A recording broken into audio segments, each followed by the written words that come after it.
Great Nigerian and wonderful viewers, welcome to your darling station, The Living TV. We are at it again. Today, you were supposed to have our usual program, Issues of the Moment. For obvious reasons and little technical hitch, we are discussing Nigeria Today. In Nigeria Today, we'll be looking at a topic by TUC. The TUC, we are talking about the Trade Union Congress. They've accused the Nigerian governors as the enemies of the country. What brought about that? The Trade Union Congress has fled governors over the failure of state houses of assembly to pass the local government autonomy bill in the ongoing constitutional amendment exercise. This and many more we'll be talking about today. Me today are your wonderful analysts in the house. From my far left, I have Honorable Emeka Ihedru.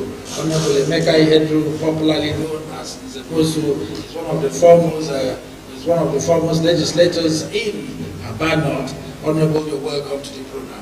Thank you, Moderator. Thank you for having me. Morning, our viewers. After him, I have a comrade, Nnamdi Lekwachi. Comrade Nnamdi Lekwachi is a historian and a political affairs analyst. Nnamdi, you're welcome to the program. Thank you for having me join you. It's such a great pleasure. Viewers, good day. We remember in this platform we've discussed about the local government and how the local government have failed since 1976 or thereabout, and then until date. Recently, the local governments are more or less idle in their various offices. They are like stooges to the state government and stuff. And recently, the red chambers had to go round to ensure that the bill will pass, to ensure that that we should have financial autonomy by the local government and even administrative autonomy. Recently, the houses of assembly in all the states failed to do that, to adopt it. And then the Trade Union Congress now said that the governors are the enemies of the country for not allowing this. And then, let me start with you, comrade. Yes, I think what the TUC has said, their position is expressed, is clear. If you talk about democracy, you cannot actually wish away the fact that democracy is a government that drives through popular will or the rule of the majority. And the majority are not to be found within elitist view, maybe those at the higher ups or the top echelon of government. It is to be found in the grassroots. You understand? And for this reason, in Nigeria, we have 3 tiers of government as enshrined in our constitution. Ever since we had the 1976 no government reforms, which you actually cited, the Nigerian constitution of 1979, then even the 1989 constitution that was never put into use. Remember, we had a 1989 constitution that introduced two-party system, the Republican Party and the Social Democratic Party, that's the NRDC and the SDP. And then subsequently we had 1995 constitution under Abacha, a draft of constitution that was not used. Then 1999 constitution, you understand? Now we are using all these constitutions actually recognize the local government to be the 10th tier of government, meaning that the local government should have, according to the doctrine of separation of powers, or according to the doctrine of rule of law, should have its own offices, responsibilities, duties to perform, you understand, to the people at the grassroots, independently of the federal or the state government. But unfortunately, this is not to be. If you look at the way we've operated our democracy, with particular emphasis on the return to democracy in 1999, you see that the governors across the 36 states seem to have hijacked the grassroots. In most cases, it's interesting to know that through the state electoral commissions, they put either stooges In fact, we hardly have elections at the local government level where people from opposition parties win. It's either their stooges. In most cases, they won't even conduct election. They will put what they call transition chairman, transition committee chairman, or in most cases, they will call him ad hoc chairman or whatever.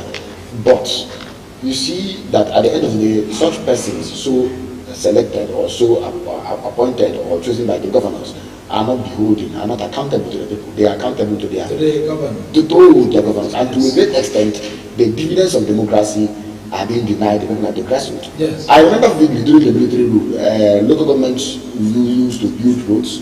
There were, in fact, there were clear-cut areas the local government actually legislated upon. Things like naming of the streets, inoculation of dogs and pets, and many things. Now, even market control. But as I speak to you, in many states, the state government they have actually come down as local as, you understand, controlling the market and even appointing people who become the head of the market unions. To that extent, the people at the local level are eliminated, are isolated. So what the TUC is saying is something that ought to be looked into. Now see, every day, democracy is a government that thrives through process, you understand? And that process involves negotiation and then conversation and then conferences geared or aimed at doing what? Re-engineering, retooling, reframing the constitution. Now there is something going on, a conversation going on across the state, across the states, where the National Assembly is seeking for what to call concurrence. That the state must concur with the provisions to be inserted, you understand, according to section 9, subsection 2 of the 1999 Constitution, which allows for alteration of the Constitution. Now, the governors at state level are also sitting again. In fact, they are standing in the way of having we'll get that. This autonomy at the grassroots level. Yeah, we'll get there. Honorable, you've been there. You've been at the local government, and I wouldn't know whether during your tenure we were experiencing this hijack. Let me use that word, by the state government and so on, because I know you were elected by a word, and you were representing a word in the local government then, and then you had some duties assigned to you, and there were certain things you were supposed to do, and that is why the people elected you. I remember I visited you in the office in those days. So how has it been?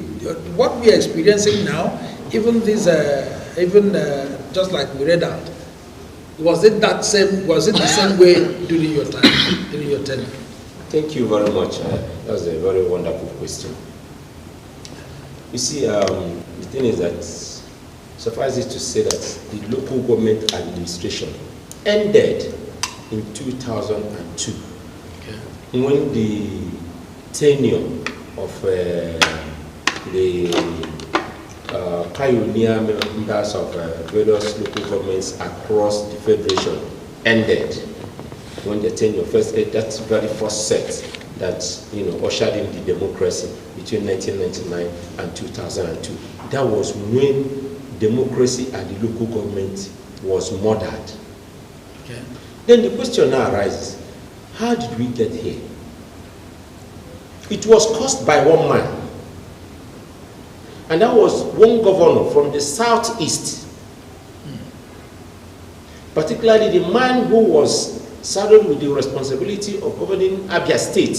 Then, I wouldn't like to mention names, but if I'm allowed, I can do that. So you see, then the National Assembly, in its own wisdom, saw the reason to bring the tenure of the local government, to run pari-passu with that of the state and of the federal. You understand? Meaning 4 years tenure. They extended it by 1 year, so that also empowering the national and the independent national electoral commission to conduct the elections. You understand? Local government elections. This same governor was the one that went to court, challenging that, and mobilized other about 34 governors. Now joined him. They went to court, and got that process quashed. The governor of Abia State. The governor of Abia State. Then it's there in public domain. Yes. It's part of our history books now. Yeah. That was not Joseph Carlo. Yes. You understand? So he was the one that caused this thing that Nigeria has been trying to wriggle out of since 1999. These are about 23 years now since that, 21 years since that that very local set of local government administration, their tenure ended. Now, just like a comrade said, you know, in the 1999 Constitution, as amended, and I'm sure they have not even amended because that cannot be amended, you understand, without the concurrence of the State House of Assembly and the National Assembly that is now seeking for that has been repeatedly seeking for the amendment of the Constitution so that the local government will get their autonomy, will not allow them to touch that section of the Constitution. And that's the section that has to do with the express ownership of markets. Yes. It is there in the Constitution that the local government has the owners. They give them the right to establish to establish markets and run them, including environmental sanitations, including naming of streets. And then cemeteries. And collection of radio licenses and so many other things. Yes. Bicycle licenses too. You know, and property rates. But now, because this same governor tried it during our tenure, and I can assure you that was when Nigerians came out and they elected those who knew what they were going there to do, from the councillors to the chairman. I'm not saying that all of us were perfect then, but at least most of us knew what we were going there to do.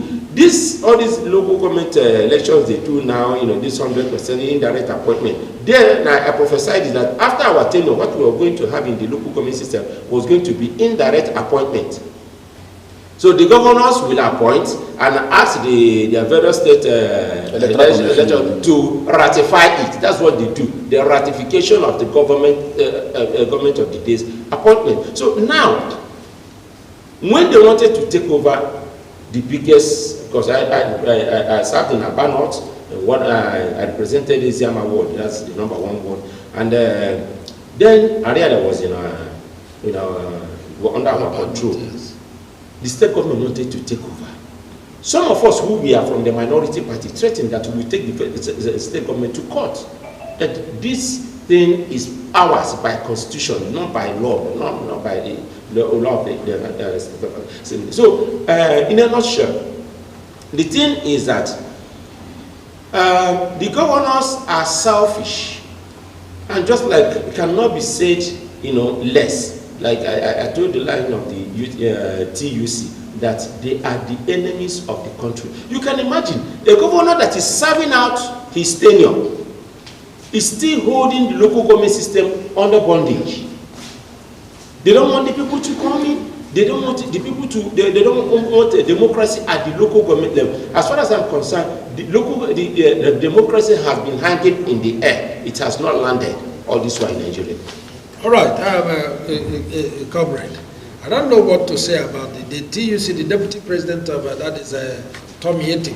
Yes. Described the development as saddening. Yes. And he sees the governors as enemies. And in his own argument, he said it is the governor that if I should use his direct word, that bribes these state houses of assembly yes. to do this. Yeah. And that has rendered what they call the grassrooters. The grassroots. The grassroots, yes. It has rendered them sort of politically invalid. Yeah. And so, should there be a remedy as we speak? You see, the problem we have is that the state houses of assembly are just an extension of the executive, just like you want to have it at the federal level. That a Senate president could come out and say any debt the president incurs or borrows is in the interest of the nation. That suffices to say that we are not going to review any debt the president is incurring. We will honor, because in our understanding, or to our understanding, it is in the interest of the nation. They now, see it as always, yes, the same thing is happening at the state level. You understand what I'm saying now? It is happening at the state level that the president, even at a point, was charitable enough to order, I think, the Accountant General of the Federation or the Auditor General to make sure that disbursement allocated to the local governments get to them. That is Executive Order number 10. Executive Order number 10 that the president signed. These governors stood in the way of that very executive order. In fact, at some point you see that each time the president had tried to bring to bear fundamentals of democracy, the governors will use either politics or partisan politics. If it is not the Nigerian Governors Forum, it is Northern governors, or it is APC governors, or certain governors. They have a way of trying to influence these things. And there is being the norm. And you go to House of Assembly, you ask yourself, when last did we have pro-people House of Assembly? In all the states of the Federation, when last did we have pro-people House of Assembly? The governors there succeed at putting their own persons and also working in tandem with them. Now, the whole thing does appear that the people at one end had actually been isolated, that whatever the governors want, they get. Just take, for instance, the issue of judgment debt. The governors, in fact, they are still on that one now, trying to do what? To make sure that the fund comes to them. Yeah. So it's been the way at subnational level, democracy suspends, just like Council said here, and I'm here to assert or to reaffirm that governance in Nigeria, democracy, institutions, they all suspend at the subnational level. Nothing trickles down to the grassroots. And that is why you have 70% of the 133 million Nigerians who are poor living in the grassroots, according to that statistical, by the NBS. So the whole thing is, just like you've said here, the governors, they want to have, in fact, they hijack the instrument of the state. Just go and study what happened during the primaries across all the taxi federation, all the taxi states of the federation. The governors decided who would be on the list as delegates. They hijacked the process. They even decided, and they usually have one thing in mind, to proceed to the National Assembly and the Senate. So that is the problem we are having until we have a system where, because the problem is from the 1999 Constitution. I'm sorry I'm pointing all this out, but it's also important that our viewers understand. Yes, because the Constitution only allowed for alteration in parts, not even anything that suspends it by the people. You understand now, or by the National Assembly. You can only alter. Now, when these governors are giving these bills, or when these bills come down to the State House of Assembly for concurrence, being that the state speaker will always rely on the governor for his car, for everything, even for his payment, everything. But they have got their own autonomy. They will dance. They will dance along with the governors. It's all right. Honorable, because consequent upon the refusal of the State Houses of Assembly to pass the bill, the Senate on Tuesday directed the clerk of the National Assembly to transmit the 35 bills that met the requirement of the provisions of Section 9, subsection 2 of the Constitution to the President for assent. That is to say, local government financial autonomy is forgone. Yeah. Everybody is talking about it. Yeah. Now, talking about these State Houses of Assembly, don't they have at least 50% autonomy? Must they dance to the tunes of the governor? Yeah, you see, the thing is that the question that we have to ask ourselves is that who are these members of these various states of House of Assemblies?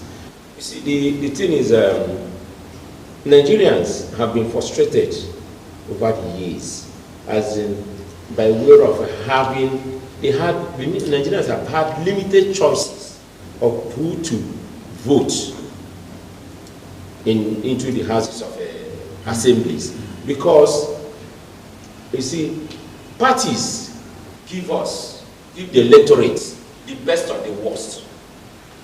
Most of the members of the house, the various houses, are best of the worst, and when you are narrowed down, to very little or to almost choiceless situation, you have nothing to just go there and cast your vote. And that is why we have been experiencing voter apathy, because when you give this person as a candidate, when this party A presents Mr. Z as his candidate for House of Assembly and for a particular state constituency, another party presents another bad person, another person presents another person, and you know as a electorate that these people are not good. They are not supposed to represent. They cannot represent you. You rather sit down in your home and let them go ahead with whatever thing they have done. So that is why it is easier. That's why it has been easier to lobby. I use better word, lobby diesel, because most of them that are going there for stomach infrastructure. When I listen, they are going to enrich themselves. Then. Yes, so just to enrich themselves at the expense of the electorate, at the expense of how, otherwise, how do you explain that? How can you explain that the local government system that is supposed to, they don't even know that they're shooting themselves in the foot, because when you allow people to be elected as councillors and chairmen and local government and vice chairman or deputy chairman as it were, these people, some of the financial pressures or the pressure of demand for infrastructure that will be coming to you will now go to the local government. Exactly. Imagine where a local government, a state house of assembly member or house of rep member is counting as one of his achievements grading of roads. Yeah. What business do they have? It's very shameful. It's very shameful. This is for the local governments to do. All right, because of our time, comrade, 9 states out of the 36 states are yet to forward their resolutions on the 44 amendments sent to the state assemblies to reconsider their stand on the constitution amendments. Yeah. And the states are Gombe, Jigawa, Kebbi, Kwara, Oyo Plateau, Sokoto, Taraba, and Zamfara assemblies. These 9 states have not, they've not really sent their own resolutions, but they already have a majority. Yes, they have. So, of what effect is this? It is of no effect any longer, because the required majority, you understand, has actually been reached. The law says, the constitution says 24 of the state houses of assembly must approve in any alteration seeking to amend the 1999 Constitution of Nigeria. There must be concurrence on a particular item. If it is local government autonomy, it means that 24 states must concur. That's concurrence simply means to agree. They must agree. And when you get this concurrence, you now transmit to the national level, begin to do what? Alter and part the Constitution of the Federal Republic of Nigeria. You see, the problem we have is that we've never created a mechanism that allows us to holistically review that document. If we have a system that says, we, the people of Nigeria, you understand what I'm saying now? Given what the assemblies we are having, we are going to have a conversation where we say, for example, national dialogue, the product of which, or the outcome of which will supersede the constitution. But the constitution itself is supreme. So to an extent is a limitation to amendment. So what do we have is amendment. So what they do now is to say, since it is going to come like this, now 24 out of the 36 states, that's 2/3 majority, will agree. Now you have almost to 27 states saying they don't support local government autonomy. It simply means it has actually put paid to the whole dialogue. It has put paid to it. But what I want to say is that it is a shameful thing that the governors, to an extent, are emperors. They are emperors, and they are even. In fact, they are what Louis the King was. Louis the Citizen will say, "Je suis l'État, l'État c'est moi" in French. I am the state, and the state is me. All right, Honorable, before you take that, I want you to combine it because we just have a few minutes to go now. The Red Chambers has called on these remaining states to forward their resolutions on the 45 amendments sent to the state assemblies. Do you think, now, why do we call this election? If these people were elected whether through political parties or whichever way they are elected into these state assemblies, and then they don't stand on their feet, rather they depend on the state governors, simply because of money, enriching themselves and so on. Then what's the essence of these elections? Yeah, before I come to that, you see, I still blame this thing on the trade unions and the Nigeria Labour Congress. They were not proactive, including the NOGE. They were not proactive. if they were proactive, they would have seen that we have tried this thing. So, previous governments and administrations at the federal level have tried to amend this very section of the Constitution as it affects the local government, and to no avail. Now, what they should have done, they should have gone on strike.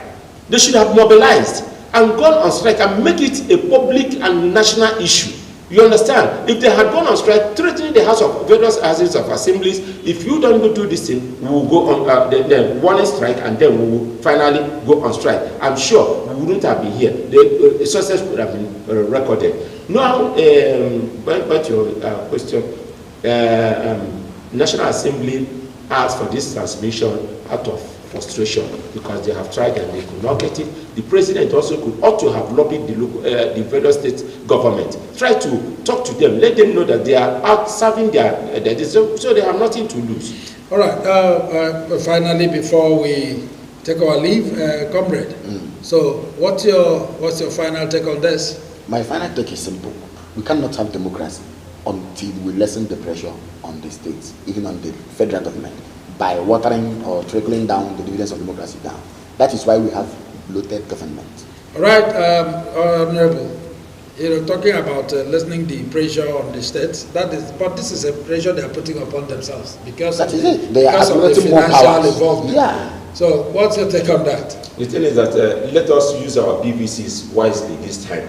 No dose. Let it be let us adopt the electorate adopt point and kill approach. What I mean by point and kill is that you can get this person from party A, party B, party this and party that, and get them on board. That's where we get a true democracy. Yeah, that is a one-party system. It's not helping issues at all, and that is where we are going to draw the curtain for now. Just keep watching Living Television, and remember, this is Nigeria Today.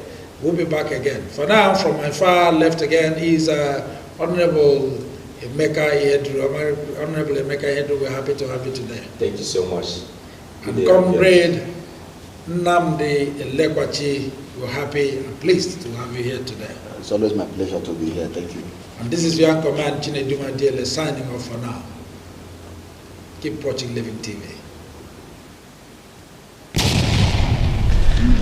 And so you can keep on watching Living TV.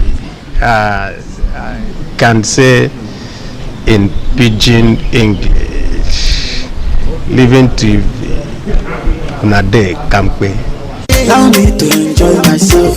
Allow me, Have you heard that Living Television, the latest satellite station on SatView channel, is received all over Nigeria and Africa? You can watch Living Television on every free-to-air HD decoder, including Strong HD and CSAT HD. Why keep paying for monthly subscriptions when you can have fun for free? With Living Television, you can watch lots of wrestling, football, documentaries, and Nigerian films, including discussions and debates.